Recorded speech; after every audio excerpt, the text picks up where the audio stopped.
అన్న ఈరోజైతే పొద్దున్నే వచ్చిన రాళ్ళు కూడా నీకు ఓరొకళ్ళు పవన్ కళ్యాణ్ అన్న వస్తున్నాడు కదా చూడు నీకు పోవాలని ఏకున 5:30కి వచ్చి కొట్టేశాను అన్న. చూడండి అన్న,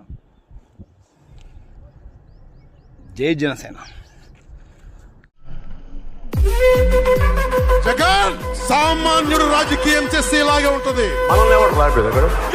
నీ కోటలు బద్దల కొడతా, అధాపాతాళానికి తొక్కకపోతే నా పేరు పవన్ కళ్యాణే కాదు.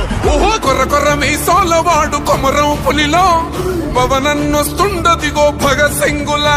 ఓహో చిమ చిమ చీకట్లు చెరిప చెగు వేదరం పవనన్నే వెలుగైతడు ఈ ఆంధ్ర